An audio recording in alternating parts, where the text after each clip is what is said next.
Bonjour, bonjour, bonsoir, bien-aimés dans les seigneurs, que Dieu vous bénisse. Je suis là encore, votre humble servante, la prophétesse Jolie Priscille Amani, à partir des États-Unis. Je vous bénis dans le nom de Jésus-Christ. Je suis là aussi aujourd'hui pour parler de quelque chose de très importante. Quand je dis très importante, c'est très importante. Je veux parler sur les couples, je vais parler sur le mariage. Je ne serai pas l'homme, ne vous en faites pas. Je veux parler à une femme qui pourra suivre cette vidéo. Je pourrais parler à un homme aussi. Soyez juste sensibles à nous écouter et nous recommandons ces moments dans les mains de Dieu, dans le nom puissant de Jésus-Christ. D'abord aujourd'hui, je veux parler en premier lieu de l'homme. Un jour je viendrai, pourquoi pas demain, pourquoi pas après-demain, je viendrai pour parler de la femme. Mais si je commence par l'homme, parce que c'est toi que la tâche a été attribuée dès le commencement du monde. L'homme, la Bible me dit que déjà au commencement, c'est toi qui nommas les animaux, qui nommas les insectes. Tu as donné les noms à tout ce que Dieu a créé. De là, le commencement dans le livre de Genèse 1er. Alors, bien-aimé cher homme, que tu me suis, la Bible me montre que Dieu t'a attribué des responsabilités. Quand je dis l'homme, je parle au frère Mike Kalambay. Je n'avais pas voulu entrer en profondeur dans ce sujet. Parce que le problème de mariage, c'est tellement vaste, c'est tellement complexe qu'on ne peut pas entrer comme ça et commencer à parler, à porter des jugements par rapport aux réactions ou aux faits et gestes de l'homme ou de la femme. Mais je viens dire, parce que cette histoire continue. Bien-aimé cher Mike, vous êtes le père, vous êtes le mari, vous êtes le coach, vous êtes le chef de la maison. Parce que ici, dans le livre d'Éphésiens, Éphésiens, chapitre 5, je lis à partir de 25 pour d'abord parler au frère Mike. La Bible dit ceci, je lis au nom de Jésus-Christ, la Bible dit, Marie, aimez vos femmes, comme Christ a aimé l'Église et s'est livré lui-même pour elle, afin de la sanctifier par la parole, après l'avoir purifiée par le baptême d'eau, afin de faire apparaître devant lui cette église glorieuse, sans tache, ni ride, ni rien de semblable, mais sainte et irrépréhensible. Donc, j'ai pris Éphésiens 5, je commençais du 25 à 27. Frère Mike Kalambay, serviteur de Dieu, je t'appelle mon frère parce que je sais que tu es un enfant de Dieu. Je suis aussi un enfant de Dieu. Ici, je ne sais pas qu'est-ce qui se passe. Je ne connais pas le fond de votre problème. Mais je te parle étant un père. Parce que ici, la Bible prend l'illustration, prend le parallélisme de l'homme comme Jésus-Christ. Et en fait, Jésus-Christ devait faire une mission dans la femme qui est l'Église. Jésus-Christ est là, la Bible dit, il s'est d'abord en premier lieu fait quoi? Il s'est livré pour la femme qui est l'Église. Frère Mike, livre-toi pour ta femme, Péniel. Livre-toi, ne tiens pas compte du caprice. Parce que Jésus-Christ, en fait, il savait que nous étions de pécheurs. Nous avions de mauvais comportements. Nous avions, je ne sais pas qu'est-ce que je peux dire. Mais il n'a pas tenu compte de toutes ces choses. Parce qu'il avait un objectif, frère Mike. Tu dois avoir un objectif, mon frère. Ne suis pas tout ce que les gens disent. Écoute ton Dieu. Parce que tu as un compte à rendre à ton Dieu, pas à un homme. La Bible dit, Jésus-Christ s'est livré pour sauver l'Église. Livre-toi, c'est livrer, c'est-à-dire se mettre à la croix. Tu vois les gens qui t'insultent, les gens qui parlent. Non, tu te sacrifies pour ta femme. Mais il faut maintenant donner la honte à Jésus, au diable plutôt, excusez-moi. Parce que Jésus, en montant sur la croix, il a donné la honte au diable. Malgré tes insultes, cher Satan, malgré tout ce que tu m'as fait, regarde. Je t'ai ressuscité le troisième jour pour que ce peuple chante Hosanna. Je confondu la pensée du diable. C'est ce que Christ a fait. Frère Mike, fais-le pour Péniel. Même si elle s'est rabaissée elle-même. Même si elle a exposé votre problème de couple. Mais c'est que je te dis. Non. Donne raison à la parole de Dieu. Jésus-Christ se compare à frère Mike Kalambay. Alléluia. La Bible dit quelque chose encore en deuxième lieu. Afin de la sanctifier par la parole.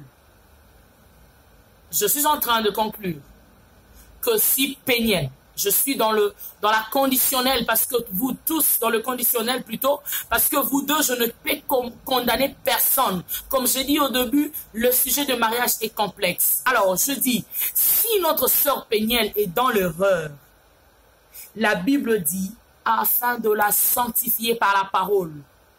Il n'y a aucune parole d'un homme qui peut changer la vie de Péniel. De la même manière, pendant toutes ces années que vous étiez ensemble, tout le caprice que Péniel faisait, toute la raison que toi tu as à condamner cette femme, à dire qu'elle est une femme mauvaise, nous, on ne la justifie pas. Mais je te demande seulement, c'est au travers de la parole de Dieu que Péniel peut reprendre bon sens si elle est dans l'erreur. C'est ça ce que Dieu nous dit. Parce que ici, Christ l'a fait pour nous. Et il ne s'est pas arrêté là. Il dit, après l'avoir purifié par le baptême d'eau. Oh my God. Bien-aimé, le baptême d'eau n'est que la connaissance de la parole de Dieu qui devient révélée, frère Mike.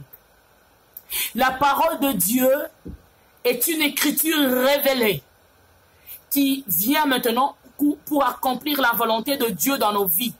Parce qu'en lisant la parole de Dieu comme tout un livre, tout autre livre, ça ne sera pas inspiré. C'est comme un livre normal. Mais quand elle devient révélée, elle devient baptisée. Oh mon frère, là où tu es, si tu sauras. S'il y a des frères que quand je vais partager ce live, connaissent le frère Mike, aidez-moi à faire parvenir au frère Mike ce message. C'est important pour lui. Il ne faut pas induire notre frère en erreur. Il ne faut pas aussi induire notre soeur en erreur. Alléluia. La parole de Dieu, quand elle devient révélée, c'est-à-dire que cette parole, tu deviens baptisé par la connaissance, par la révélation. Avant, quand tu lisais la parole, tu l'as sanctifié. Dieu, je sais que ça sanctifiait la parole. Non, tu lis la parole comme rien, comme une écriture normale. Mais quand tu reçois le baptême de la parole, le baptême d'eau, c'est que tu as la connaissance, la révélation de ce qui est écrit. Donc tu comprendras si réellement ma femme est dans l'erreur. Non, elle était hors de la connaissance, elle était hors de la révélation. Maintenant, je veux la purifier par le sceau de baptême. Soyons concrets dans ce que nous faisons. Oh mon frère, ma soeur, Péniel, mon frère Mike, c'est bien d'écouter les gens. C'est bien de suivre le mouvement. Mais sachez que vous avez un compte à rendre à Dieu, pas à un homme. Vous avez un compte à rendre à votre Rédempteur. Vous avez un compte à rendre à Emmanuel. Alléluia. La Bible dit encore, afin de faire paraître devant lui cette église glorieuse, sans tache, ni ride, ni rien de semblable, mais sainte et irrépréhensible. Est-ce que c'est moi qui a dit, frère Mike? Est-ce que c'est moi qui a dit? C'est pas moi qui ai dit ces choses. C'est la Bible qui l'a écrit. Donc, tout ce que Christ a fait pour l'Église, c'est pour qu'il y ait un accomplissement. Et quel est cet accomplissement? C'est pour que l'Église soit sanctifiée, que l'Église paraisse sous forme glorieuse. Quand nous parlons de la gloire de l'Église, nous parlons de la gloire de Dieu. C'est que cette Église craint Dieu. Parce que les gens disent toujours, fais-moi voir ta gloire, Seigneur. Fais-moi voir ta gloire. La gloire de Dieu, ce n'est que le commencement de la crainte de la parole de Dieu. Et si Jésus-Christ veut faire paraître une église glorieuse, c'est pour dire cette église qui va craindre Dieu, pas l'église ancienne qui ne craignait pas Dieu. Donc pour dire revenir au frère Mike, c'est-à-dire l'église ici, la femme que toi tu auras sanctifiée, purifiée, c'est pour qu'il y ait un accomplissement, c'est pour que Péniel apparaisse glorieuse, qu'elle soit maintenant une femme avec beaucoup d'atouts, une femme qui craint son mari. Si réellement elle est dans l'erreur, nous sommes en conditionnel, mon frère. Je ne te condamne pas, je ne condamne pas ta femme. Mais vous avez un compte à rendre à Dieu. Parce que la Bible dit que cette église soit sans tache, ni ride, ni rien de semblable, mais sainte et irrépréhensible. Oh mon frère, je pensais que c'était moi. Non, c'est la parole de Dieu. Donc pour qu'aujourd'hui, les gens qui jugent Peniel, ou toi-même son mari qui a de préjugés, ou tu as de choses qui te font mal au cœur par le comportement de ta femme, pour que cette femme-là apparaisse devant les gens un jour, ni ride, sans rien de semblable, oh, pas sans tache, oh bien-aimé cher frère, il faut que toi-même tu arrives à sanctifier ta femme. Il faut que toi-même tu arrives à rendre cette femme sainte, comme la Bible dit, et irrépréhensible. Quand elle sera baptisée de la révélation, elle comprendra que toutes ces femmes qui sont dans le mariage, il y a des hommes qui couchaient avec d'autres femmes dehors. Mais ces femmes ont supporté, ce n'est pas parce qu'elles sont idiotes. Ce n'est pas parce qu'elles sont naïves. Ce n'est pas parce qu'elles ne savent pas se défendre, non. Toutes ces femmes sont là dans le mariage. Toutes ces femmes qui ont fait 40 ans, 50 ans de mariage, c'est parce qu'elles ont eu à être révélées de la connaissance de la parole de Dieu. Et elles gardent leur bande en disant, je ne veux pas changer de bande. Parce qu'en réalité, Dieu m'a donné, m'a attribué une tâche d'être une femme soumise, de ne pas manquer du respect à mon mari. Ce n'est pas le mauvais comportement de mon mari qui fera en sorte que je puisse le publier, que je puisse parler de problèmes de nos couples si haut. Parce que le diable qui entre dans nos vies, c'est nous-mêmes qui laissons la porte ouverte. Frère Mike, je pense que je ne te connais pas de près. Je ne t'ai jamais vu dans ma vie. Je te vois par la télé. Mais je veux te dire, sache que Dieu t'aime, Dieu aime aussi Peniel. Donnez la honte au diable. Brisez-vous par l'orgueil. Que ce soit la femme, que ce soit toi. Et Dieu s'en chargera du reste. Je veux seulement que tu puisses baptiser ta femme, qu'elle soit révélée, pour qu'elle ne soit plus dans de reproches, pour qu'elle ne soit plus dans de choses qui ne glorifient pas le Seigneur. Et toi, femme, je reviendrai vers toi. Mais tu as une lourde responsabilité de prendre cet homme comme un enfant, de prendre cet homme comme ton premier fils, de comprendre que il y a des choses qui se cachent dans le mariage, que tu n'es pas la seule, que tu n'es pas celle seulement que son mari triche. Il y a beaucoup de femmes dont leur mari triche, mais elles sont là. Ce n'est pas parce qu'elles sont plus parfaites que toi, ou bien toi tu es plus parfaite que eux. Mais je veux te dire que Dieu t'aime. Tu as un compte à rendre à Dieu.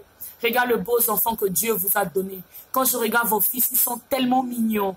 Ils ont besoin de vous. Les gens prennent votre problème pour commencer à parler de ça, avoir un sujet pour avoir de vues. Non, vous ne savez pas que les gens sont en train de bouffer de l'argent par votre nom, chers frères et sœurs.